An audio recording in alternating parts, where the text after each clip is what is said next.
नवरात्र के 8वें दिन की कथा महागौरी की। शारदीय नवरात्र अब अंतिम पड़ाव पर पहुंच चुका है। आज मां दुर्गा के 8वें स्वरूप महागौरी की पूजा की जाती है।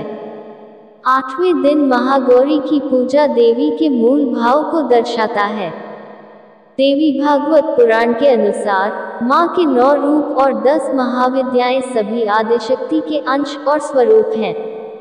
लेकिन भगवान शिव के साथ उनकी अर्धांगिनी के रूप में महागौरी सदैव विराजमान रहती हैं। इनकी शक्ति अमोघ और सद्य फलदायिनी है। नवरात्र की अष्टमी तिथि को विशेष महत्व रखती है क्योंकि कई लोग इस दिन कन्या पूजन कर अपना व्रत खोलते हैं। दुर्गा जी की 8वीं शक्ति का नाम महागौरी है और नवरात्रि के 8वें दिन इनकी पूजा की जाती है। इनका वर्ण पूर्ण रूप से गौर है, इसलिए इन्हें महागौरी कहा जाता है। इनकी गौरता की उपमा शंख, चंद्र और कुंद के फूल से की गई है और इनकी आयु 8 वर्ष की मानी हुई है। इनके समस्त वस्त्र और आभूषण आदि भी श्वेत हैं। वृषभ पर सवार मां की 4 भुजाएं हैं, जिसमें ऊपर के दाहिने हाथ में अभय मुद्रा और नीचे वाले दाहिने हाथ में त्रिशूल है। ऊपर वाले बाएं हाथ में डमरू और नीचे के बाएं हाथ में वर मुद्रा है और इनकी मुद्रा अत्यंत शांत है। धन धान्य और सुख समृद्धि की प्राप्ति के लिए मां गौरी की उपासना की जाती है। 8वें दिन महागौरी को नारियल या उससे बनी मिठाइयों का भोग लगाएं। इससे मां खुश होती हैं और अपने भक्तों की सभी मनोकामनाएं पूरी करती हैं।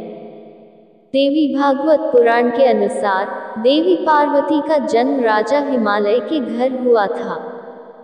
देवी पार्वती को मात्र 1 वर्ष की उम्र में अपने पूर्वजन्म की घटनाओं का आभास हो गया और तब से ही उन्होंने भगवान शिव को पति रूप में प्राप्त करने के लिए तपस्या शुरू कर दी।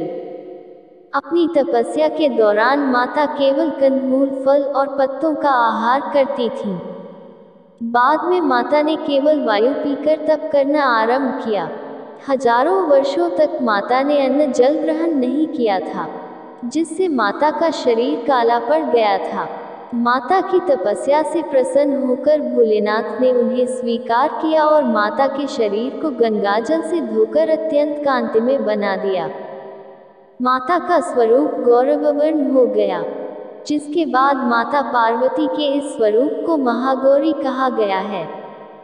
माता के इस स्वरूप की विधिवत पूजा अर्चना करने से सौंदर्य की प्राप्ति होती है तथा घर में सुख समृद्धि का वास होता है। वहीं माता के इस स्वरूप को लेकर एक और पौराणिक कथा काफी प्रचलित है।